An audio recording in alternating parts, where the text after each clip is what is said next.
ওকে, আমরা আজকের ক্লাসটা শুরু করি। আগামী ক্লাস যেটা অ্যাকাউন্টিং নিব সেটা কিন্তু 100 ম্যাথের হবে না। ওইটা কিন্তু নতুন আর একটা চ্যাপ্টার শুরু হবে। আমি বলেছিলাম যে 100 ম্যাথের পাশাপাশি আর একটা চ্যাপ্টারও শুরু করব, কারণ সামনে পরীক্ষা আসতেছে। এই জন্য 100 ম্যাথও চলবে, আবার নতুন আর একটা চ্যাপ্টারও চলবে। হ্যাঁ, আগামী ক্লাস যেটা হবে সেটা নতুন আর একটা চ্যাপ্টার শুরু করব আমরা। আচ্ছা, কত পর্যন্ত করিয়েছিলাম 100 ম্যাথের মনে আছে? ভাইয়া 5 পর্যন্ত করানো হয়েছিল। আর 6 7 হচ্ছে হোমওয়ার্ক ছিল। আমার 7 নাম্বার একটা প্রবলেম আছে। আচ্ছা, দেখিয়ে দিচ্ছি।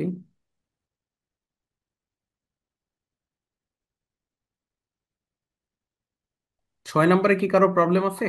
করেছিলে কেউ? 6? ভাইয়া, বলো। পিডিএফটাই তো পাই নাই এখনো। পিডিএফ তো গ্রুপে আপলোড করা আছে। স্যার 7 নাম্বারটা অনেক প্রবলেম আছে, এন্ট্রিতে 3টা এন্ট্রিতে প্রবলেম আছে। আচ্ছা, ভাইয়া, ছয়। 6 নম্বরে ওই যে বি নাম্বারটা ভাই বুঝিনি, এই যে প্রশ্ন। ছয়ের, ও আচ্ছা, ঠিক আছে, আমি বুঝাই দিচ্ছি। প্রবলেম 6-এর এ নাম্বারে বলেছে প্রিপেয়ার ট্যাবুলার অ্যানালাইসিস, তার মানে আমরা যে হিসাব সমীকরণে যে ছক করি সেটাই করতে বলেছে। এখানে কি কি ছকের নাম হবে দেওয়া আছে: cash, account receivable, supplies, equipment. এগুলো হচ্ছে সম্পদের পাশে, দায়ের পাশে হচ্ছে অ্যাকাউন্টস পেয়েবল আর ক্যাপিটাল। আমাদের সহজ হয়ে গেল কি কি নাম হবে। এরপরে বি নাম্বারে বলেছে যে ইনকাম স্টেটমেন্ট করো, ওনার্স ইকুইটি স্টেটমেন্ট করো, ব্যালেন্স শিট করো। এই তিনটা হচ্ছে নতুন, আমরা এইটাই শিখবো। তার আগে একটু দেখো, যদি ইকুয়েশন করতে হয় এখানে কোনো এন্ট্রিতে কোনো সমস্যা আছে কিনা, যে ভাইয়া এটা বুঝতেছি না, দেখো তো চেক করে।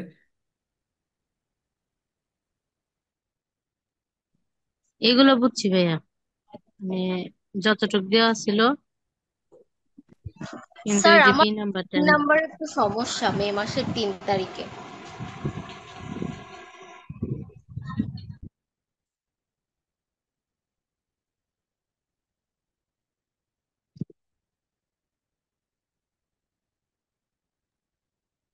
আচ্ছা, তাহলে যেহেতু ইকুয়েশনে সমস্যা নাই, ইকুয়েশনে এই যে রিমার্কস যে লিখতে হয় এইটা তো পারি না, রিমার্কস লিখতে পারি?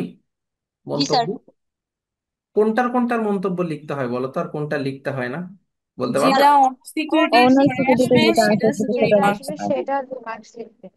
আচ্ছা, যেটা ওনার সিকিউরিটি বা ক্যাপিটালের ঘরে টাকা আসবে শুধু সেইটারে রিমার্কস লিখতে হয়, বাকিগুলো রিমার্কস লিখতে হয় না। এখন বি নাম্বারে যে ইনকাম স্টেটমেন্ট করতে বলেছে এটার বাংলা হলো আয় ব্যয় বিবরণী। আয় ব্যয় বিবরণী, এই আয় ব্যয় বিবরণী এই রিমার্কস দেখে দেখেই করা যায়। আয় ব্যয় বিবরণীতে শুধু আয় আসে আর ব্যয় আসে। তো এই বা আমি ক্ষেত্রে রিমার্কসটা বুঝিনি ভাইয়া। কোনটা? এই যে রিমার্কস যে লিখতে হবে কখন লিখবো? এই যে এখানে একটা ঘর আছে, ওই ওই মানে কি? হ্যাঁ, অনার্স সিকিউরিটি। ওনার সিকিউরিটি। এই ওনার সিকিউরিটিতে যদি টাকা আসে, সেটা যোগ হইতে পারে, বিয়োগ হইতে পারে, তখন আমরা রিমার্কস দিব। বুঝতে পেরেছো? হ্যাঁ। আর ওনার সিকিউরিটিতে যদি টাকা না আসে তাহলে রিমার্কস দিব না। স্যার, বলো। স্যার আমার ওই মে মাসের 3 তারিখে একটু প্রবলেম ছিল। মে মাসের 3 তারিখে, আচ্ছা, মে মাসের 3 তারিখে হচ্ছে, হ্যাঁ, paid cash for office rent May 4,000, এটা? জি স্যার। বলো কি প্রবলেম। স্যার আসলে আমি বুঝতেছিলাম না অফিস রেন্টে না হয়ে ক্যাশে কেন হয়েছে। এটা আয় না ব্যয় বলো তো? অফিস রেন্ট তো ভাড়া, ব্যয়। ভাড়া। ভাড়া হচ্ছে একটা ব্যয়, তাহলে ব্যয় কোথায় কোথায় যায়? ও আচ্ছা, হ্যাঁ। ও হ্যাঁ স্যার, বুঝছি বুঝছি, আমি অফিস রেন্টকে ভুল করে সম্পদ ধরছিলাম। এই আচ্ছা জন্য আচ্ছা, ভুল করে না, রেন্ট তো ভাড়া, এটা তো সম্পদ না। ওকে, হ্যাঁ হ্যাঁ স্যার, বুঝছি। তাহলে রিমার্কস হচ্ছে আয় এবং ব্যয়গুলোর, মানে এই যে ওনার্স ইকুইটিতে যে টাকাগুলো আসবে সেগুলোর জন্য, যেমন 1 লাখ টাকা আসছে আমরা লিখেছি ইনভেস্টমেন্ট, 4,000 টাকা মাইনাস হয়েছে আমরা লিখছি রেন্ট এক্সপেন্স। এখানে আসে নাই, রিমার্কসও দেই নাই। এখানে তিন ভাই, হাজার না টাকা লিখলে তো মাইনাস। সমস্যা, না না লিখতে আসলে হবে। রিমার্কস দিবা না, এই যে ফাঁকা রেখে দিছি না। না ভাই, এই রিমার্কসটা সবটা কি কাটাই লাগবে? রিমার্কস যদি না লেখো তাহলে মার্কস কেটে দিবে। ও, আরেকটা কথা ভাই, আমি তো ওই যে সায়েন্স থেকে আসছি, এই খাতা কি সোজা করে লিখবো এই খাতাটা অঙ্কটা? না, তুমি এই যে আড়াআড়ি করে ল্যান্ডস্কেপ করে লিখবা খাতায়, ঠিক আছে? না হলে জায়গা আচ্ছা। শর্ট হয়ে যাবে, হ্যাঁ, ধরবে না। হুম। স্যার বলো। স্যার 7 নাম্বার অঙ্কটা সমস্যা আছে। যাই ছয়ে শেষ করে যাই তারপরে। তাহলে ইনকাম স্টেটমেন্ট যে করব, এটা হলো আয় ব্যয় বিবরণী। আয় জি থাকবে, ভাই। ব্যয় থাকবে। এই রিমার্কস এর মধ্যে কোন কোন এন্ট্রি আয় এবং ব্যয়ের বলো দেখি। কোন কোন কি আয়? আয় কোনটা, ব্যয় কোনটা? আর রিমার্ক আয় শুধু হচ্ছে সার্ভিস ভাই, রেভিনিউ। আয় হচ্ছে সার্ভিস কি বললাম রেভিনিউ, না? আর ব্যয় আর হচ্ছে ব্যয় হচ্ছে অ্যাডভার্টাইজ এক্সপেন্স আর স্যালারি রেন্ট এক্সপেন্স, এক্সপেন্স আর রেন্ট স্যালারি এক্সপেন্স। এক্সপেন্স, এই তো, এগুলো এই তো, হচ্ছে। হ্যাঁ। একটাই আয়। সার্ভিস রেভিনিউ হ্যাঁ, রেভিনিউ হচ্ছে আয়। একটাই আছে, সার্ভিস রেভিনিউ। হ্যাঁ, আর ব্যয় কয়টা? ব্যয় তিনটা। হচ্ছে ভাই এই যে চারটা না?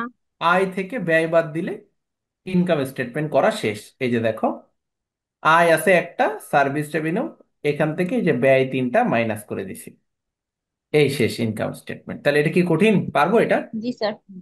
ওই থেকে হচ্ছে ব্যয়টা বাদ দিব। হ্যাঁ, আয় থেকে ব্যয়গুলো বাদ দিয়ে দিব, তাহলে শেষ।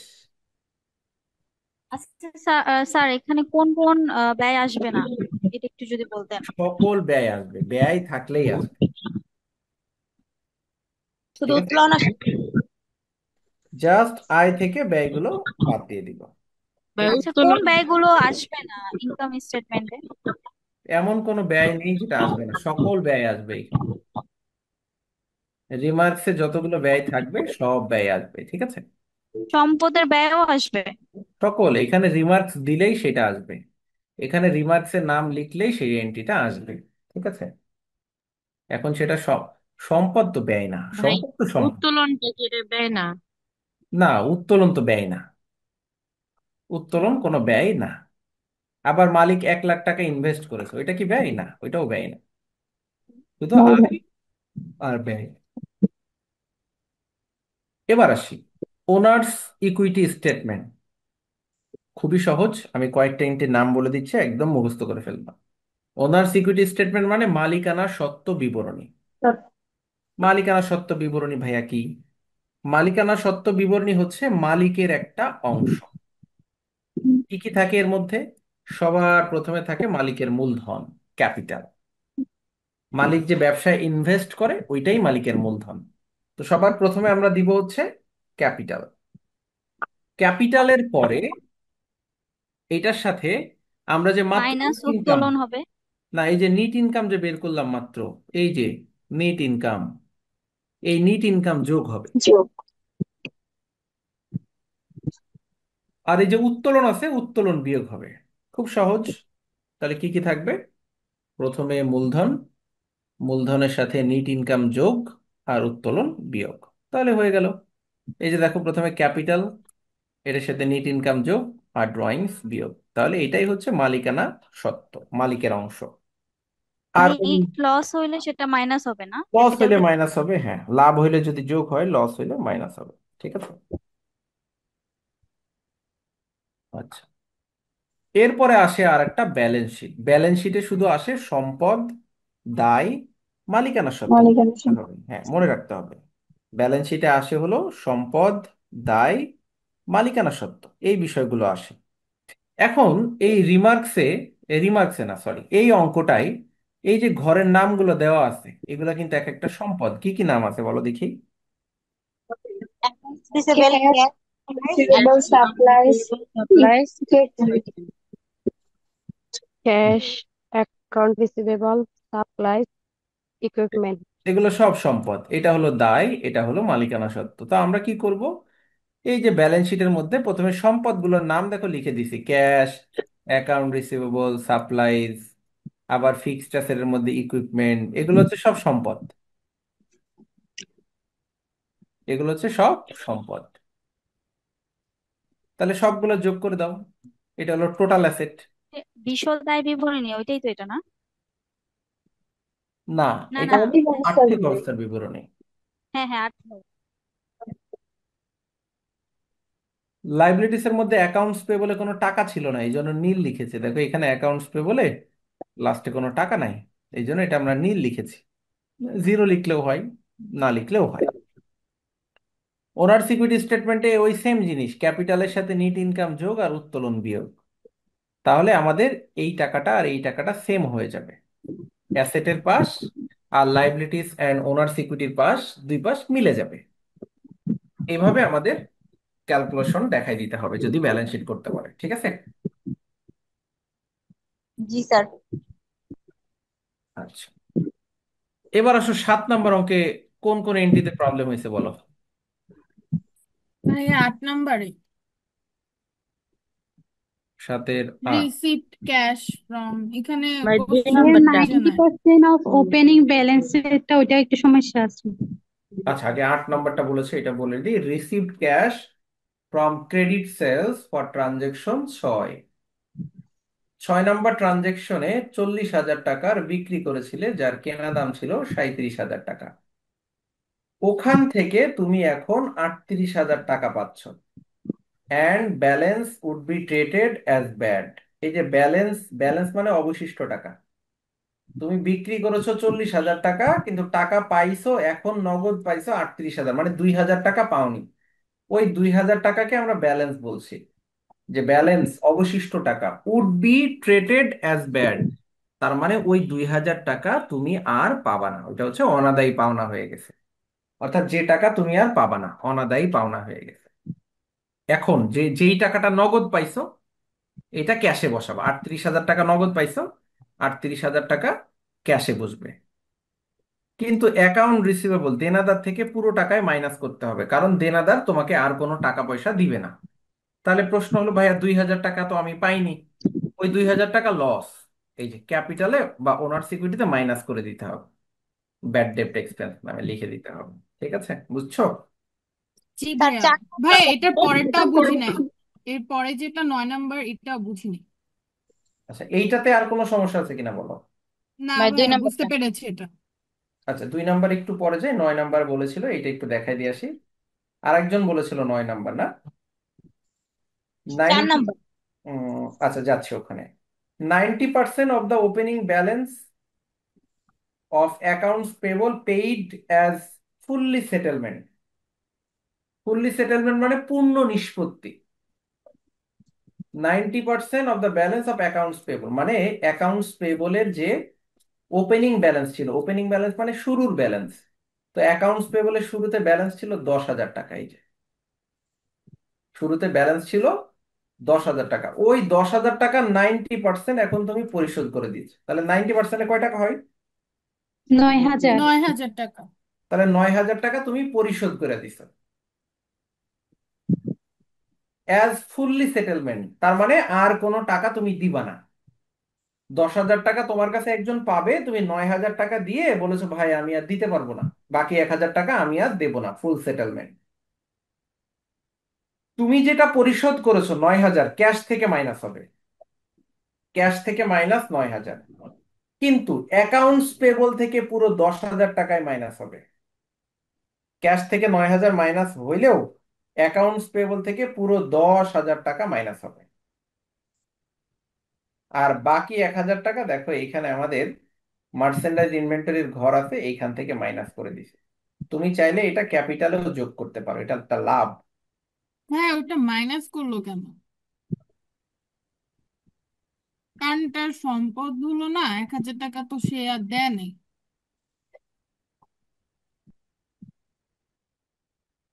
আর এখানে সাথে তো এটা প্রভাব পড়বে না ভাই। ভাই এটা ইনভেন্টরি থেকে কেন মাইনাস হয়েছে? আচ্ছা, যখন এইটা তো তুমি হচ্ছে যে পাওনাদারকে পরিশোধ করতেছো, তাই না? তো পাওনাদারকে যেহেতু তুমি টাকাটা পরিশোধ করছো, তুমি তো কম টাকা পরিশোধ করতেছো। পাওনাদারকে তুমি কম টাকা পরিশোধ করতেছো, 9,000 টাকা তুমি পরিশোধ করতেছো, ক্যাশ 9,000 টাকা মাইনাস। আর 1,000 টাকা এটা কিন্তু তুমি পরিশোধ করতেছো না। তো যেই 1,000 টাকা পরিশোধ করতেছো না, এখানে ধরে নেওয়া হচ্ছে ওই 1,000 টাকার পণ্য তোমার ব্যবসা থেকে চলে যাচ্ছে। যে তুমি 9,000 টাকা দিয়েছো, 9,000 টাকা পরিশোধ করেছো, বাকি 1,000 টাকা তুমি যেটা পরিশোধ করলে না, এইটার পণ্য তোমার গোডাউন থেকে চলে যাচ্ছে, ওরা এই হিসাব কিন্তু করছে। ভাই এটা প্রফিটের মতো হবে না, মানে কারণ এখন হচ্ছে। এখন তুমি চাইলে এই 1,000 টাকা এখানে মাইনাস না করে তুমি এইখানে 1,000 টাকা যোগ করে দিতে পারো। কোনো ব্যালেন্স কি মিলবে স্যার? হ্যাঁ, ব্যালেন্স? ব্যালেন্স আর মিলবে। তাহলে তো ব্যালেন্স মিলবে না স্যার, এখানে 11,000 ওই ব্যালেন্সে তো সাইডে গ্যাঞ্জাম 9,000। হয়ে যাবে না না, তখন? ব্যালেন্সে গ্যাঞ্জাম হবে না। না এইখানে মিলবে। এইখানে 23,500 জায়গায় হবে 24,500, এই তো। ও, তাহলে তো ঠিকই হ্যাঁ। হবে। আর এইখানে 2,000-এর জায়গায় হবে 3,000, এই তো। তাহলে অ্যান্সার ভুল আসবে না? না, এইখানে 93,000-এর জায়গায় 94,000 হবে। হ্যাঁ ঠিক আছে। তাহলে স্যার এইখানে স্যার এইখানে এটা বুঝলাম না স্যার, আরেকবার বলেন তো একটু। কোনটা বুঝো নাই বলো? কোনটা সরি, বুঝো এস নাই? হাজার দেই, আর ওই সাইডে যদি 1,000 দেই, টোটাল 10 আর হচ্ছে আমি 1,000 টাকা এখানে যোগ করে এখানে 94,000 টাকা হয়েছে, এইটা বুঝছো তুমি? 1,000। তো 94,000 টাকা হইলে 500 টাকা বিয়োগ দিলে 93,500 টাকা থাকে হুম। লাস্টে। এরা যোগ করলে 2,03,500 হয়, বুঝছো? জি স্যার। তা ওই পাশে এই সমস্যা কি, ওই পাশে 1,000 টাকা যদি আমি বিয়োগ না করি, 1,000 টাকা যদি বিয়োগ না করি, তাহলে ওই যে উপরে 24,500 ছিল, এই 1,000 মনে করো আসেই নাই, তাহলে 24,500 নিচে বসবে। আচ্ছা আচ্ছা, জি স্যার। তা দুই পাশ তো মিলেই যাচ্ছে। ঠিক আছে স্যার, বুঝতে পারছি। হুম। বলো আর কোনো সমস্যা আছে কিনা এটাতে? নাম্বারটা স্যার বুঝাই দেন। সাথে প্রবলেম। ওটা তো মনে করেন যে আচ্ছা, 2 নাম্বারটা কি যেন বলেছিল? 10% লোন টেকেন ফ্রম ব্যাংক, 60,000 টাকা। 60,000 টাকা লোন নিচ্ছ তুমি ব্যাংক থেকে, নগদ জি নিচ্ছ, ভাই। ক্যাশে বসাবা।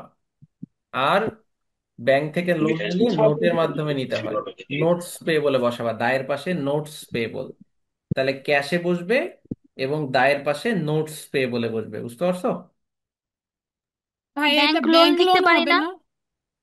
ভাই ব্যাংক, এখানে তো নোটস পেয়েবল বলেনি, বলেছে তো ব্যাংক, তাহলে ব্যাংক লিখে হবে না? না, ব্যাংক থেকে লোন নেওয়া মানেই নোটের মাধ্যমে নেওয়া। কিন্তু ওখানে তো স্যার ব্যাংক লেখা আছে এন্ট্রি। না, ওখানে ব্যাংক লেখা থাকলেও ব্যাংক মানেই হচ্ছে নোটের মাধ্যমে তুমি টাকা ধার নিয়েছো। তাহলে কি আমরা এন্ট্রিতে নোট পেয়েবল দিয়ে লিখবো? নোটস পেয়েবল দিয়ে লিখতে হবে, ব্যাংক থেকে টাকা ধার করেছো মানেই সেটা নোটের মাধ্যমে, নোটস ভাই পেয়েবল। পার্সেন্টেজ করা লাগবে না, এই যে 10%? না, পার্সেন্টেজ করা লাগবে না, এই জন্য লাগবে না যে এইটা তো তুমি এখন ধার নিচ্ছ, এখন তো তোমাকে সুদ দিতে হচ্ছে না। তুমি আজকে ধার নিয়ে আজকেই কি সুদ দিবা?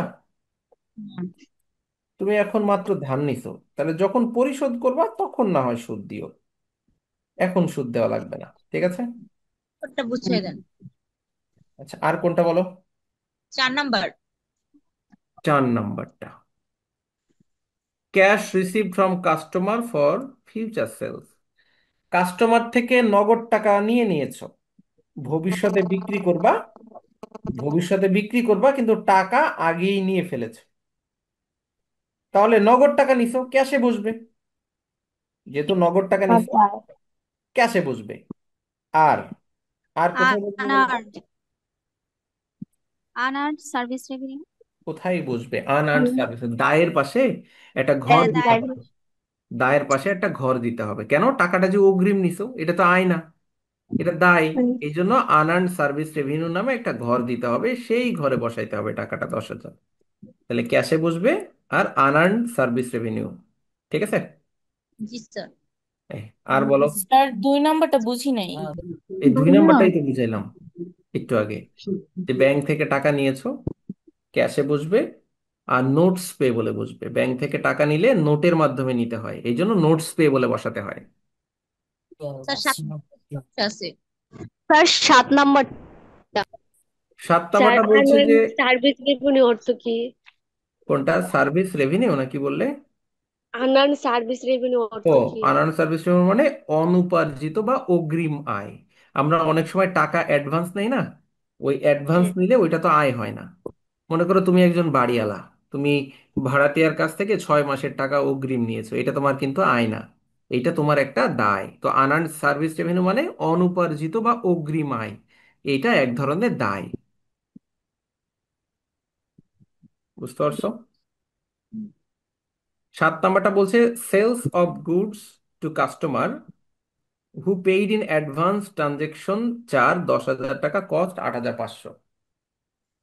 Sell of goods to customer who paid in advance, ওই যে অগ্রিম যে লোকটা টাকা দিছিল তোমাকে, তাকে এখন, তার কাছে এখন পণ্য বিক্রি করেছো 10,000 টাকা। তুমি না 10,000 টাকা অগ্রিম নিয়ে রাখছিলে, তাকে এখন পণ্যটা দিয়ে দিয়েছো।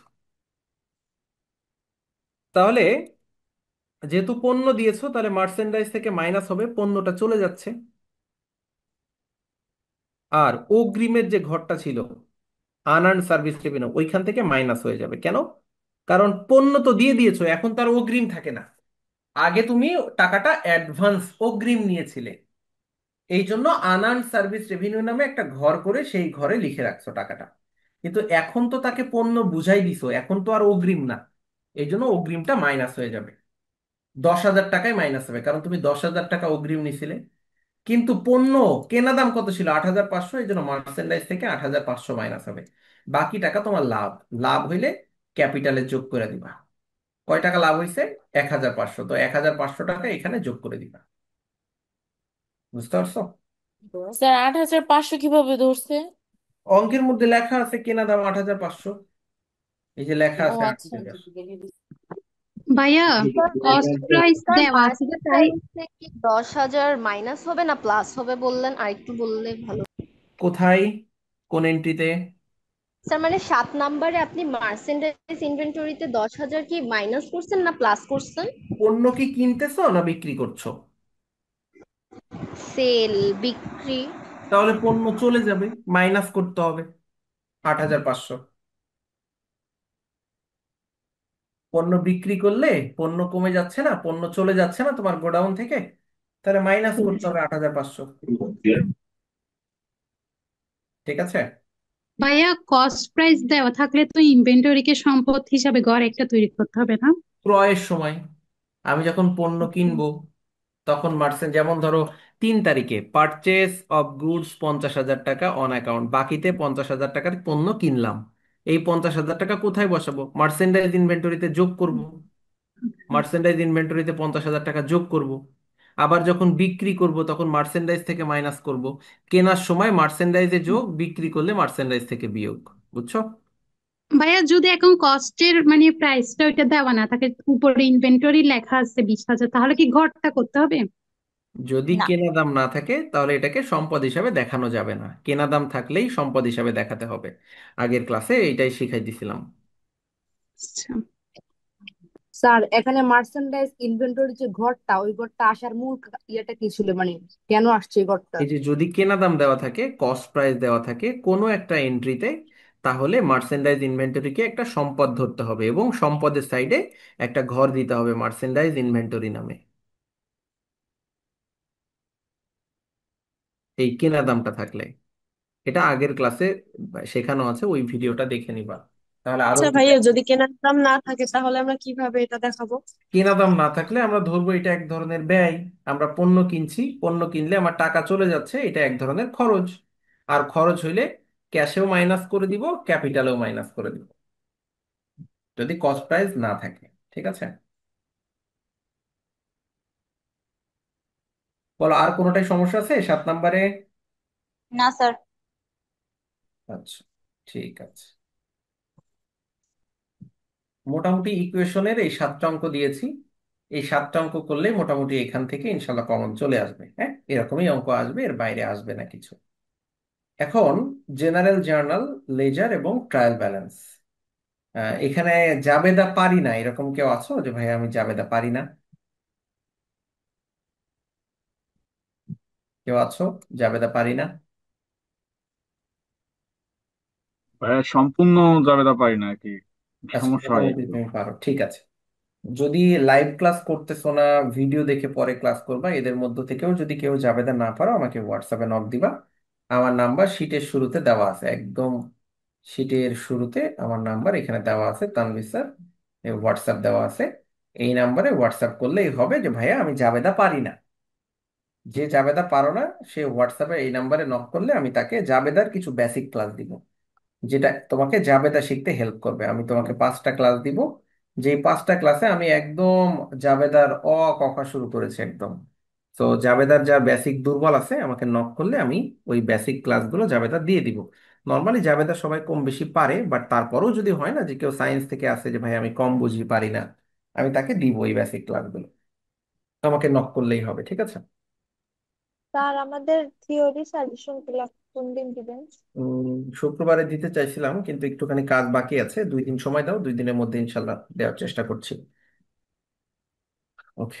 ওই যে ঈদের বন্ধ ছিল তো এই জন্য রেডি হয় নাই, পুরোটা একটু বাকি আছে।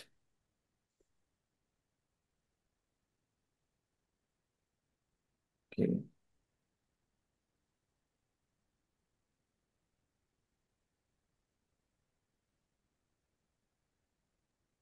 আসসালামু আলাইকুম স্যার। স্যার একটু চ্যাট বক্সটা চেক করলে ভালো হতো।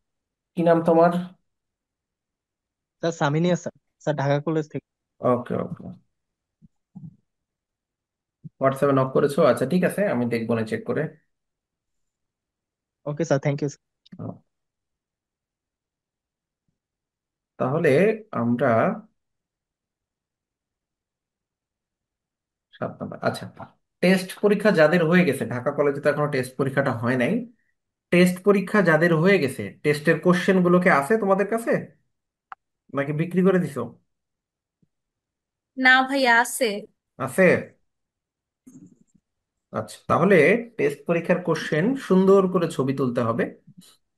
অ্যাকাউন্টিং এর কোশ্চেনটা, টেস্টের কোশ্চেন সুন্দর করে ছবি তুলে আমাকে হোয়াটসঅ্যাপে পাঠাতে হবে, যে যেই কলেজে আসো, যেই ডিপার্টমেন্টে আসো। অর্থাৎ সব ডিপার্টমেন্টের টেস্টের অ্যাকাউন্টিং এর প্রশ্নটা আমার লাগবে। আমি ওই টেস্টের প্রশ্নগুলো যারা যারা দিবে তাদের ওই টেস্টের প্রশ্ন আমি শেষের দিকে সলভ করাবো। তো ওইটা আমি আগে থেকে দিলে আমি ওইটা রেডি করে রাখবো। দেন টেস্টের প্রশ্নগুলো আমাদের সলভ করতে হবে। অনেক সময় টেস্টের প্রশ্ন থেকে কিছু প্রশ্ন হুবহু কমন চলে আসে, ঠিক আছে? তো যে যেই কলেজে ভাইয়া আছে টেস্টের প্রশ্নগুলো, ন্যাশনালের থেকেও কি দিব? হ্যাঁ অবশ্যই, যে যে কলেজে আসো টেস্ট পরীক্ষা যদি হয়ে যায় তা ওই প্রশ্নটা ছবিটা অবশ্যই সুন্দর করে তুলবা, যাতে স্পষ্ট আচ্ছা। বোঝা যায়। হ্যাঁ, সুন্দর করে তুলে যে যেই ডিপার্টমেন্টে আসো আমাকে একটু পাঠিয়ে দিবা, ঠিক আছে, হোয়াটসঅ্যাপে। জি স্যার। আচ্ছা ঠিক আছে।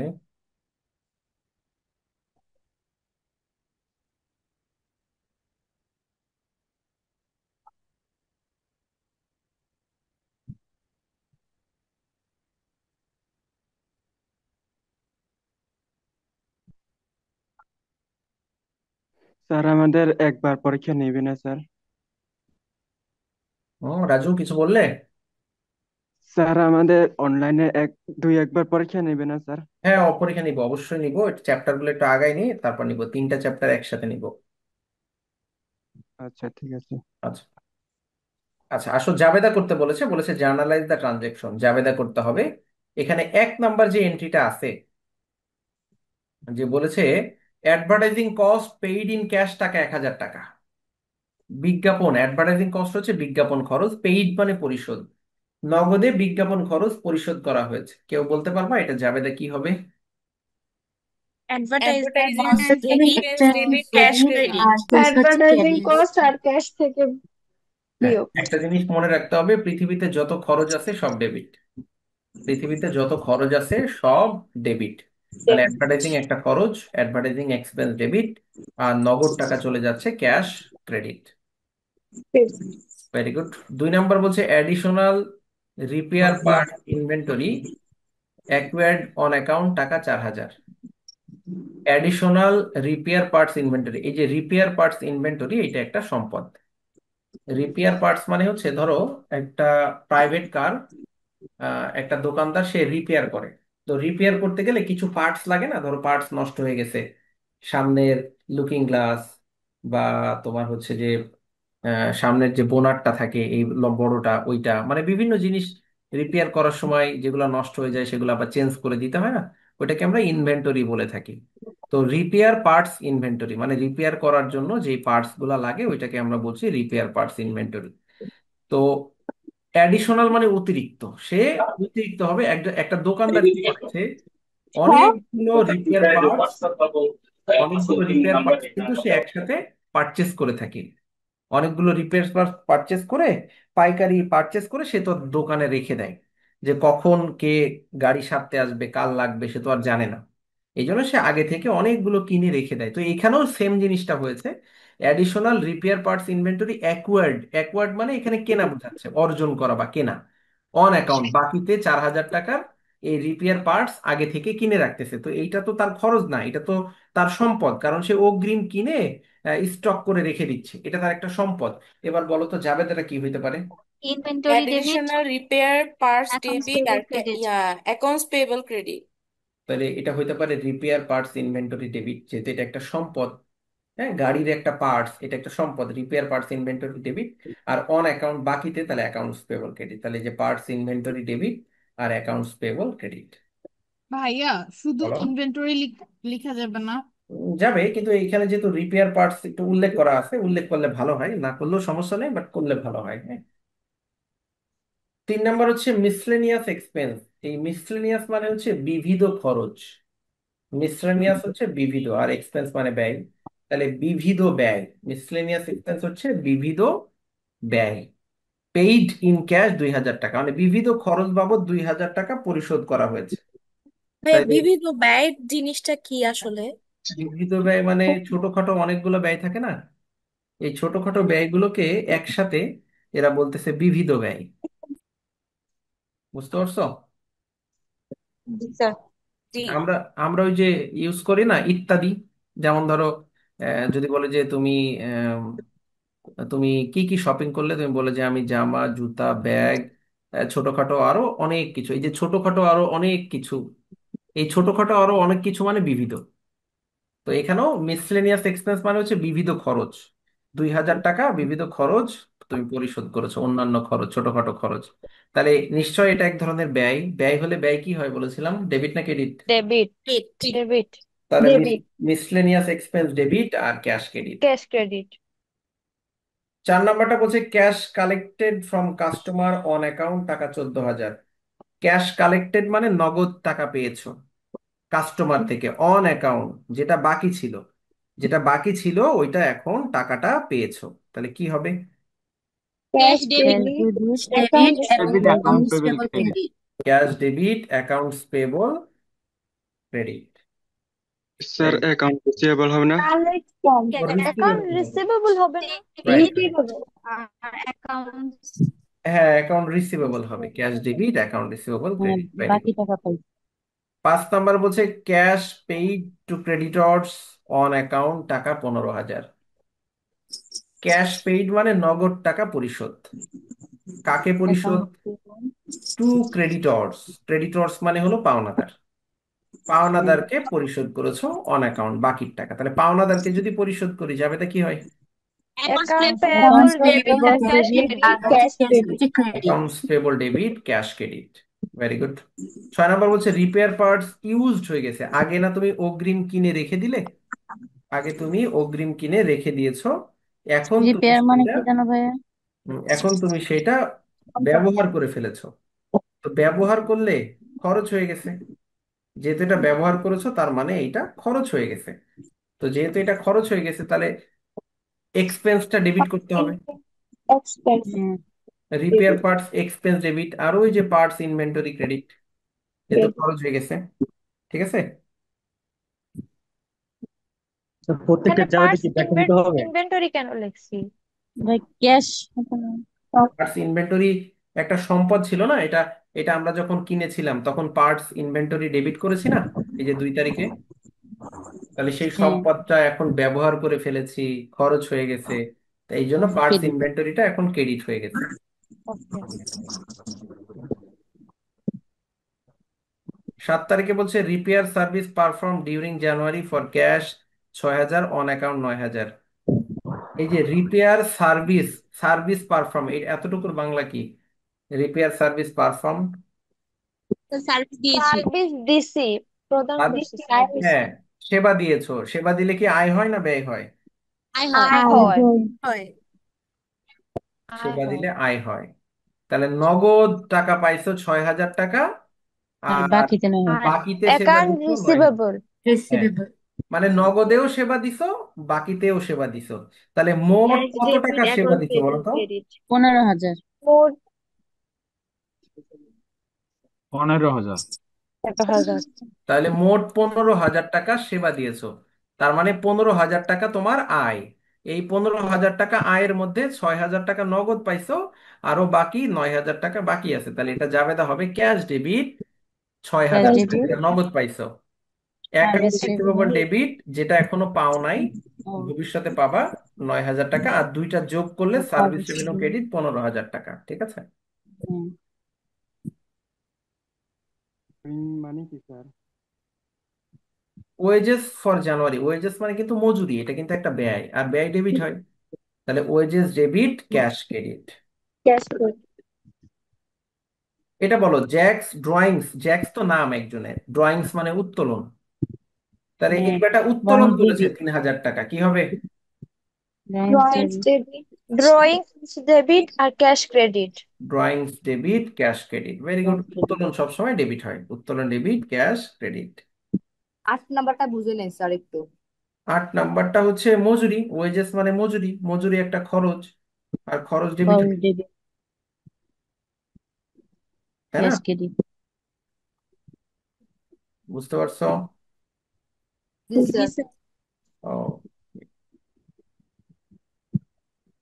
স্যার তাহলে ব্যাখ্যা কি দিতে হবে? ব্যাখ্যা না দিলে মার্কস কেটে নেবে। আচ্ছা, আবারও বলছি, যাদের জাবেদাতে প্রবলেম আছে, জাবেদা কম বুঝো, আমাকে হোয়াটসঅ্যাপে নক করবা। হোয়াটসঅ্যাপে নক করলে আমি জাবেদার বেসিক ক্লাসগুলো দিয়ে দিব। আমার হোয়াটসঅ্যাপ নাম্বার এই যে শুরুতে দেওয়া আছে এখানে, এই নাম্বারে হোয়াটসঅ্যাপে নক করে বললেই হবে যে ভাইয়া জাবেদার বেসিক ক্লাসগুলো দেন। তাহলে আমি জাবেদার সুন্দর করে বেসিক ক্লাসগুলো দিয়ে দিব, ওগুলা করলেই মোটামুটি তুমি একদম ক্লিয়ার হয়ে যাওয়া যাবে। হ্যাঁ, আর যাদের হচ্ছে তোমার পেমেন্ট বাকি আছে, এইটা আমার বিকাশ নগদ নাম্বার, এটা সেভ করে নিও তানভীর স্যার দিয়ে। এইটাতে সেন্ড মানি করে আমাকে একটু হোয়াটসঅ্যাপে জানিয়ে দিও। হ্যাঁ, যাদের পেমেন্ট এখনো করা হয়নি, বাকি আছে, তারা একটু করে দিও এই নাম্বারে, এটাতেই করে দিও। আচ্ছা, আর কারো কোনো প্রবলেম আছে? না হলে আমরা নেক্সট দিন করবো, আজকে শেষ করে দিব এখানে। ভাইয়া আপনি কি আইসিইউ ক্লাস খুলেছেন? না, 2-1 দিন সময় দাও, আইসিইউর জন্য আলাদা একটা স্পেশাল গ্রুপ খুলবো। মানে লাইভ ক্লাস তো এখানেই করছে, আইসিইউ যারা আছে সবাই এখানে লাইভ ক্লাস করছে, বাট আইসিইউ আমাদের কি বিজনেস ক্লাসটা কি হয় না? বিজনেস ক্লাস বলতে সাবজেক্টের নাম এই পুরোটা যে বলো। ব্যবসায় পরিচিতি, ব্যবসায় পরিচিতি, তুমি কোন ডিপার্টমেন্ট? ম্যানেজমেন্ট। না, ও ম্যানেজমেন্ট ডিপার্টমেন্টে তো বাংলায় লিখতে হয়, একদম সহজ জিনিস, এক মালিকানা ব্যবসা, অংশীদারি ব্যবসা, সহজ জিনিস। শুধুমাত্র অ্যাকাউন্টিং ডিপার্টমেন্টের জন্য ওইটা হবে, কারণ ওদের আবার ইংরেজিতে লিখতে হবে পুরোটা। তো এই জন্য ওদের ক্লাসটা একটু দিব বা অ্যাকাউন্টিং। আমাদের কি সাজেশন দেওয়া হবে না? অবশ্যই সাজেশন তো সব সাবজেক্টেরই দিব, শুধু ওইটা না, অল সাবজেক্টের সাজেশন দিব তোমাদের। ঠিক আছে? ভাইয়া এসডা ভাইয়া হোমওয়ার্ক কোনগুলো দিলেন? হোমওয়ার্ক হচ্ছে বাসায় বই থেকে জাবেদা করতে হবে। আমি এখান থেকে দেইনি হোমওয়ার্ক, বই থেকে একটু জাবেদা করবা, জাবেদা প্র্যাকটিস করবা, আর আমি প্র্যাকটিসের জন্য একটা শিট দিব তোমাদেরকে, ওইখান থেকে প্র্যাকটিস করতে পারো। ঠিক আছে? আমি পিডিএফ ফাইলটা গ্রুপে দিয়ে দিব প্র্যাকটিস করার জন্য। ভাইয়া হুম। 8-2 যে এই যে পোস্ট দা ট্রানজেকশন, এটা কি বুঝাইছে ভাইয়া? ওইটা খতিয়ান করতে হবে, আমি তো খতিয়ান আজকে শিখাই নাই, আমি শুধু জাবেদা শিখাইলাম আজকে। ও তাহলে নেক্সট আচ্ছা। দিন খতিয়ান করানোর সময় দেখাই দিব। ঠিক আছে? আচ্ছা আচ্ছা ভাইয়া। ভাইয়া মার্চেন্টাইজ ইনভেন্টরির হচ্ছে কি আপনি ক্লাস 6 নাম্বারটা দিচ্ছেন না কেন? ক্লাস 6 নাম্বার কোন গ্রুপে বলো তো? আর এই যে আপনার মে মাসের গ্রুপে হচ্ছে গিয়ে 7টা ক্লাস হয়েছে মার্চেন্টাইজের, কিন্তু আপনি হ্যাঁ, 6টা ক্লাস একটা দিচ্ছেন, মানে হয়। 7 নাম্বার ক্লাসটা 6 নাম্বার নামে দিচ্ছেন। আচ্ছা, তাহলে আর 6 নাম্বার ক্লাসটা আপলোডই করেন নাই। আচ্ছা, একটু খুঁজে দেখবো আমি তাহলে এটা আছে কিনা, খুঁজে দেখে দিব না। ঠিক আছে, তাহলে স্যার আমাদের শেষ কম্পিউটার করে দেই। ক্লাস কবে থেকে শুরু হবে? কোনটা আবার বলো, শুনতে পাইনি। Computer class. কম্পিউটার ক্লাস লাগবে তোমার? জি স্যার। আচ্ছা, কম্পিউটার ক্লাস যদি লাগে, কম্পিউটারে একটা গ্রুপ আছে, এই গ্রুপটাতে একটু অ্যাড হয়ে নিবা। হ্যাঁ, কম্পিউটার 2025 নামে একটা গ্রুপ আছে, আমি দেখাচ্ছি। আচ্ছা, আমাদের ইউটিউব চ্যানেলে কি তোমরা তোমরা অ্যাড আছো? ইউটিউব চ্যানেল সাবস্ক্রাইব করা আছে তোমাদের? জি জি স্যার। ভাইয়া। জি স্যার। জি স্যার, যে ইউটিউব চ্যানেল, ইউটিউবে দেখে আপনার কোর্স কেনা। তাই নাকি? আচ্ছা। হ্যাঁ, জি স্যার। এক্স্যাক্টলি। আমি স্যার ইউটিউবে দেখে আপনার কোর্সটা নিয়েছি। এতজন ইউটিউব ফলো করো? জি স্যার, আমিও। স্যার হ্যাঁ। ফ্রি ক্লাস অলরেডি করি তো আমি। ইউটিউব থেকে আপনার আমি অ্যাডজাস্টিং এর অধ্যায়টা কমপ্লিট করছি স্যার। Very good. আমাদের ইউটিউবে যে 71,000, মানে প্রায় 72,000 হয়ে যাবে। তোমরা সবাই সাবস্ক্রাইব করে দিলে 72,000 হয়ে যাবে আর কি। আমি বাহাত্তর মাত্র হাজার করলাম। ও মাত্র করছো? 72,000 সাবস্ক্রাইবার হয়ে যাচ্ছে ইনশাল্লাহ। আচ্ছা, আমরা এটার জন্য আমাদের সবাইকে কম্পিউটার ফ্রি কোর্স করা। না, যেদিন 1 লাখ হয়ে যাবে সেদিন আমি সবাইকে ট্রিট দিব, তাই যারা যারা ট্রিট মাশাআল্লাহ। চাবে, যারা যারা ইনশাল্লাহ ট্রিট হবে স্যার। চাবে। ওই দিন সবাইকে ট্রিট দিব, যারা যারা ট্রিট চাবে সবাইকে। ভাইয়া কম্পিউটার ক্লাস এটা কি আসলে? কম্পিউটার ক্লাস হচ্ছে ওই যে ইন্টারে ছিল না একটা আইসিটি, ইন্টার একটা জি। আইসিটি ছিল না, ওইটারই হ্যাঁ। কিছু অংশ, পুরোটা না, ওইটারই কিছু কিছু অংশ এখানে দেওয়া আছে, যে কম্পিউটার কি, কম্পিউটারের প্রয়োজনীয়তা, ব্যবহার, সুবিধা অসুবিধা, কম্পিউটার ভাইরাস, কম্পিউটারের ইনপুট ডিভাইস, আউটপুট এটা ডিভাইস। কি ম্যানেজমেন্ট ডিপার্টমেন্টের জন্য না লাগবে? না, তোমাদের লাগবে না, যাদের আছে এই সাবজেক্টটা তাদের জন্য। এই যে এইটা একটু সার্চ দিলেই পাবা, গ্রুপটা রিকোয়েস্ট পাঠাবে, অ্যাপ্রুভ করে দিব, হ্যাঁ। ওকে। এটা ম্যানেজমেন্ট ডিপার্টমেন্ট সেকেন্ড ইয়ারে গিয়ে পড়বে এই কম্পিউটারটা, বুঝতে পেরেছো? জি জি স্যার। ভাইয়া। তোমাদের আবার স্যার, সেকেন্ড ইয়ারে আছে। এখানে তো এক আছি আমি। এটা আছো, তাহলে এখান থেকে ভিডিওগুলো একটু সিরিয়ালে দেখে করবা। এখানে যদি স্যার, তুমি যাও, এখানে তো ওই যে মৌলিক গ্রেড, তারপর লজিক গ্রেড, এগুলো নিয়ে ক্লাস আছে, এগুলো তো আমি খুঁজে পাই না ব্যতিক্রম বইয়ে। ও খুঁজে পাও না? আচ্ছা, আমি সিরিয়াল করে দিতে বলবো, হ্যাঁ। আমাদের অফিসে একটা ভাইয়া আছে, ওনাকে বললে ও সিরিয়াল করে দিবে সব। সিরিয়াল স্যার করে যখন পোস্ট এটা করবে, তখন তুমি সুন্দর করে প্রথম থেকে 1 নম্বর ক্লাস থেকে দেখতে পারবা। এই দেখো আমাদের ক্লাসের ভিউ দেখেছো? এই ক্লাসটা 2 বছর আগে দিয়েছিলাম। এই যে 301K, তার মানে কতজন? স্যার এই ক্লাসটা দেখে আমি ভর্তি হয়েছি আপনি। 3 লক্ষ না? মেরে স্যার যাবে। এখানে একটা কথা বলি জি স্যার। ভাইয়া, 3 লাখ বলো। প্লাস। আপনি ইকুয়েশন চ্যাপ্টার শেষ করলেন অথচ আপনার এই ফার্স্ট ক্লাসটা আমি ইকুয়েশন দেখে আসছি আর কি, আর অ্যাডজাস্টিংটা করছি, এই যে 1 নাম্বার 2 নাম্বার ক্লাস করছি ইউটিউবে দেখে, কিন্তু ইকুয়েশন তো আমার মাথার উপর দিয়ে গেল স্যার। ও, এখানে তো শর্ট ভার্সনে মাত্র 7টা অঙ্ক করাইছি, মানে যেই 7টা অঙ্ক মোস্ট ইম্পর্টেন্ট। 100 ম্যাথ মানেই হচ্ছে পুরো বই থেকে 100টা ম্যাথ। বুঝতে পারছি স্যার, আপনি এটা সাজেশন তৈরি করছেন, কিন্তু স্যার আমাকে বেসিক লাগবে স্যার, আমি তো আমি ইকুয়েশন কিছু আমি তো প্রথম ক্লাসেই বলেছি, যেমন আজকেও বললাম, যে আমি জাবেদা করাচ্ছি, যাদের জাবেদায় একদম প্রবলেম আছে তাদের জন্য আমি আলাদা 5টা ক্লাস নিয়েছি, সেই ক্লাসগুলো দিব হোয়াটসঅ্যাপে নক করলে। আমি তো ওইটাও স্যার বলে দিলাম। অলরেডি হোয়াটসঅ্যাপে আপনাকে নক করছি স্যার, ইকুয়েশন সাথে যদি পান স্যার ইকুয়েশনটাও ওই দিন স্যার। ওটা লিখে দিলেই আমি দিয়ে দিব। এখন তোমার যদি মনের মধ্যে কথা থাকে, আমি কি বুঝতে পারবো বলো? আমাকে বলতে হবে, না স্যার, তাই না? ধন্যবাদ স্যার, আমি চাই আমি তোমার অবশ্যই রেজাল্ট, যাবো। আমি চাই তোমার রেজাল্ট। তুমি যা সাপোর্ট চাবা আমি তাই দিব। তুমি যদি বলো ভাইয়া আমাকে একা একা আলাদা বুঝাইতে হবে, আমি এটা বুঝি নাই, আমি বুঝাবো, কিন্তু আমি চাই তোমার রেজাল্ট। আমার আর কিছু চাওয়া নাই। তোমার যে কোনো মূল্যে রেজাল্ট করে দেখাইতে হবে। তোমার যা সাপোর্ট লাগে, হ্যাঁ। তুমি যদি আমাকে রাত 2টার সময় প্রশ্ন করো হোয়াটসঅ্যাপে, ভাইয়া এটা বুঝতেছি না, আমি এখন পড়তে বসছি, আমাকে এটা বইলা দেন, আমি বলে দিব, আমি বিরক্ত হব না। আমাকে যদি কেউ রাত 3টার সময় ফোন করে ঘুম ভাঙাই দিয়ে বলে ভাইয়া এই প্রশ্নটা বলেন, আমি কখনোই বিরক্ত হই না, করছে অনেকেই, আমি কখনোই বিরক্ত হই না। কিন্তু পারতে হবে, তোমাকে তোমাকে শিখতে হবে, তোমাকে রেজাল্ট করতে হবে।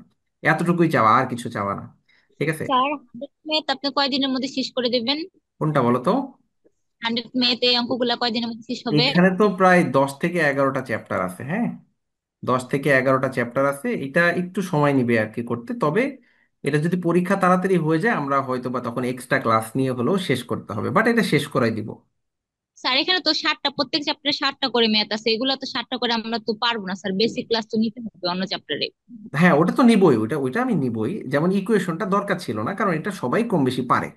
ঠিক আছে, প্রত্যেকটা চ্যাপ্টার শুরু করার আগে আমি একদম বেসিক আগে একটু দিয়ে নিব, বেসিক না দিলে অনেকের বুঝতে সমস্যা হবে, এই জন্য আগে বেসিক দিয়ে নিব। কারণ বেসিক হচ্ছে মেন, বেসিক বুঝলে তার মানে 50% তুমি চ্যাপ্টার সম্পর্কে তোমার ধারণা হয়ে গেল, তুমি পারবা অ্যান্সার করতে। জি ঠিক আছে, স্যার। এই জন্য আমি বেসিক দিয়ে নিব প্রত্যেকটা চ্যাপ্টার শুরুতে। ওকে। এবং এই 100 ম্যাথের কয়েকটা ক্লাস আমি কিন্তু ইউটিউবেও দিব, সবগুলো না, প্রথম দিকের কয়েকটা ক্লাস। প্রথম দিকের কয়েকটা ক্লাস। কারণ ওই যে বিষয় আছে না, একটা মার্কেটিং এর তো একটা বিষয় আছে, যেহেতু বিবিএর স্টুডেন্ট এটা তো বুঝোই, মার্কেটিং জি একটা স্যার। বিষয় থাকে, কয়েকটা ক্লাস জি স্যার। ইউটিউবে দিব। ঠিক আছে, এই আর কি। আমার মতো আমার মতো আরো স্টুডেন্ট দেখবে, অ্যাড হবে। এটা হয় কি যে ধরো এখন না দেখলেও পরে কোনো না কোনো স্টুডেন্ট দেবে, যেমন আমাদের কিন্তু আম, বাইরের অনেক স্টুডেন্ট আছে এইখানে। লাইভ ক্লাসে কেউ জয়েন আছো যে বাইরের স্টুডেন্ট, বাংলাদেশের বাইরের কেউ কি জয়েন আছে এখন? আমাদের কিন্তু বাংলাদেশের বাইরের স্টুডেন্টও ক্লাস করে, লাইভ ক্লাস। যেমন এই যে লাস্ট 2 দিন ভর্তি হইলো হচ্ছে তোমার দুবাইয়ের স্টুডেন্ট, দুবাই থেকে ভর্তি হলো। এরপরে মালয়েশিয়া থেকে ভর্তি হয়, মানে বাইরের কিছু স্টুডেন্ট আমাদের এখানে ক্লাস করে। স্যার ওদের সাথে কি আমাদের অঙ্ক মিলে? বিবিএ তো সারা বাংলাদেশ, বিবিএ বিবিএই, অ্যাকাউন্টিং অ্যাকাউন্টিং সারা বাংলাদেশ। এখন তুমি যে জার্নাল করো, যে ইকুয়েশন করো, একজন মনে করো যে আমেরিকার স্টুডেন্ট, সে কি অন্য জার্নাল শিখবে? সে কি ইকুয়েশন অন্যভাবে মিলাবে? এ সমান সমান এল প্লাস ওই, সে কি তোমার হচ্ছে পি সমান সমান কিউ প্লাস আর এই সূত্র দিয়ে মিলাবে বলো? সে তো এ না সমান না স্যার। সমান এল ভাইয়া। প্লাস ওই দিয়েই করবে, তাই না? তো এগুলা বেসিক জিনিস সারা বাংলাদেশ ওয়ার্ল্ড ওয়াইড সেম থাকে। এখন মনে করো কেউ যদি একজন বিদেশে স্কলারশিপ নিয়ে পড়তে যায়, এখন যাওয়ার পরে ওইখানকার তো আর বাংলা, আমাদের যেমন বাংলা ভার্সনের বই পাওয়া যায়, ওখানে তো আর বাংলা ভার্সনের বই পাওয়া যায় না, সব ইংরেজি ভার্সনে থাকে এবং ভাষাগুলো অনেক জটিল থাকে। এখন ভর্তি হওয়ার পরে দেখা যাচ্ছে সে কিছু বুঝে না, তা এখন সে কি করবে? ওই স্যারের কাছে যদি টিউশনি মানে প্রাইভেট পড়ে, তা ওই স্যার যা বলবো ওইটাও তো মাথার উপর দিয়ে যাবে। তার করণীয় কি? তুমি হলে কি করতে? স্যার আপনার মতো তানভীর স্যারকে খুঁজে বের তা করতাম। তুমি হলে ইউটিউবে সার্চ করতা, দেখি তো এই চ্যাপ্টারটা, তাই ইউটিউবে সার্চ করে করে যার ক্লাসটা ভালো লাগবে তুমি সেখানে ভর্তি হইতা। তা ওরাও তাই করে। ও আবার কিছু আচ্ছা। স্টুডেন্ট আছে যারা হচ্ছে তোমার বাংলাদেশেরই স্টুডেন্ট, তার হাজবেন্ড বাইরে থাকে, তো দেখা যাচ্ছে সে ওখানে থাকে, পরীক্ষা দেওয়ার সময় শুধু এসে পরীক্ষা দেয়, সেও হাজবেন্ডের সাথে ওখানেই থাকে। এরকম কিছু স্টুডেন্ট আছে, তো বিভিন্ন স্টুডেন্ট বাইরে থেকে ক্লাস করে, ও এই আর কি। স্যার, আমাদের মার্কেট মতো যে কম্পিউটার ক্লাস হয় না কেন? কম্পিউটার আসলে খুবই অল্প সিলেবাস তো, এবং দেখা যাচ্ছে যে 5-6টা ক্লাস নিয়ে এটা আর কিছু থাকে না। তো এই জন্য স্টুডেন্ট দেখা যাচ্ছে যখনই অ্যাড হয় ওই গ্রুপে অ্যাড করে দিলে ওখানে আমি সিরিয়ালে সাজিয়ে দিব, 5-6টা ক্লাস তুমি 2 দিনেই শেষ করে ফেলতে পারবা। এখানে পড়ার মতো তেমন কিছু নাই। কম্পিউটার কাকে বলে এটা পড়ানোর কিছু নাই। কম্পিউটার ভাইরাস কি, ভাইরাস কিভাবে কম্পিউটার ক্ষতি করে, কম্পিউটার কিভাবে অন অফ করতে হয়, এগুলো আসলে পড়ানোর কিছু নাই। শুধুমাত্র আছে কি, লজিক গেট আছে আর বাইনারি আছে, এই পড়ার বিষয় হচ্ছে এই জায়গাটুকু, আর কিছু নাই। এই জন্য এটা 5-6টা ক্লাস নিলে হয়ে যায়। ছিল। স্যার, ওগুলা তো আমার বইয়ের নাই, তাহলে কি ওগুলা আমার জন্য ইম্পর্টেন্ট? তোমার ওই মানে এই আসে না তেমন একটা, এই যে বললাম না বাইনারি লজিক গেট, মানে লজিক গেটটা আসে, ডিমর্গান আসে, কিন্তু বাকি এগুলা কিছু আসে না, সে খালি প্রশ্ন আসে, সহজ সহজ প্রশ্ন আসে। এই জন্য এটাতে ফোকাস কম দিচ্ছি, কিন্তু কিছু ক্লাস ওই যে নিয়ে রেখেছি স্যার, ওইগুলা দিয়ে তাহলে দিচ্ছি। সাজেশন দিয়ে দেন কম্পিউটারের, আমি বাসায় করি। এই 2-3 দিন সময় দাও, এটা রেডি হচ্ছে, এটা রেডি হলেই আমি দিয়ে দিব, হয়তো এই সপ্তাহে পেয়ে যাবো। আচ্ছা স্যার। আর কারো কোনো প্রশ্ন আছে? আচ্ছা, আর নাই প্রশ্ন, ঠিক আছে। পৃথিবীতে যত প্রশ্ন আছে আমাকে করবো, আমি বিরক্ত হব না, কিন্তু রেজাল্ট ভালো করতে হবে, চাওয়া এইটাই। ঠিক আছে। আরে আজকে আইবি ক্লাস হওয়ার কথা ছিল বাট হইলো না। আইবি ক্লাসটা আমাকে ভাইয়া কল দিয়েছিল, মানে ভাইয়া হচ্ছে আজকে ঢাকাতে ফিরছে, তো বলতেছে যে অনেক জ্যাম, আমি হয়তো রাইট টাইমে ফিরতে পারবো না।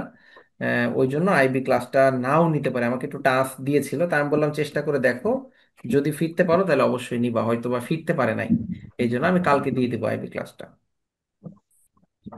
আচ্ছা ভাইয়া, যে বলো। অধ্যায়টা আমাদের করানো হয় ওই অধ্যায়ে যদি আমরা বেসিক না জানি তাহলে কি এই 100 ম্যাথের এইটাও করবার সাথে কি ওই ইউটিউব ভিডিওতে আপনার দেখতে পাচ্ছি যে আছে বেশিরভাগ অধ্যায়, ওইগুলো করবার এই যে প্রথমত দুইটা একসাথে করো? প্রথমত আমি একটু বলে রাখি, আমি যখন যে চ্যাপ্টারটা শুরু করব বেসিক দিয়েই করাবো। ইকুয়েশনটা বেসিক দিয়ে করাইনি, তার কারণ হচ্ছে ইকুয়েশন সবাই কম বেশি পারে। এইটা যদি আবার বেসিক দিয়ে করাতে যায় অনেকে বিরক্ত হবে যে ভাইয়া এটা তো পারি আমরা, কারণ ইন কোর্স পরীক্ষা বলো, টেস্ট পরীক্ষা বলো, সবাই ওই ইকুয়েশনে অ্যান্সার করে আসছে। এই জন্য এইটা আমি বেসিক দিইনি, তবে যে চ্যাপ্টার শুরু করব সেটা আমি 100 ম্যাথ করানোর আগে একটা ক্লাস বেসিকের জন্য আমি রেখে দিব, তারপরে শুরু করব। ঠিক আছে, তো আশা করছি প্রবলেম হবে না। জি ভাই, এটাই জানা ছিল। হুম। আর কোনো প্রশ্ন? না স্যার। আচ্ছা। ভাইয়া প্রশ্ন নাই, কিন্তু হোয়াটসঅ্যাপে আপনাকে নক করছি, একটু এ- দেখবেন। হোয়াটসঅ্যাপে একটু পরে রিপ্লাই দিই, এই যে ক্লাস ক্লাস শেষ হ্যাঁ করে। সেটাই বললাম, ক্লাস শেষ করে একটু দেখবে। হ্যাঁ, ক্লাস শেষ করে দেখে দিব, সমস্যা নেই। আরো অনেকজন নক করে রাখছে না, আমি রাতেই সব রিপ্লাই দিতে হবে, কারণ আমার মেসেজ আসে 600 700 এরকম মেসেজ আছে, বুঝছো? এই আর কি। ওকে, ঠিক আছে। তো ঠিক আছে, তাহলে আজকের মতো শেষ করে দিচ্ছি। সবাই ভালো থাকো, আল্লাহ হাফেজ, আসসালামু আলাইকুম। আল্লাহ ওয়ালাইকুম হাফেজ। আসসালাম।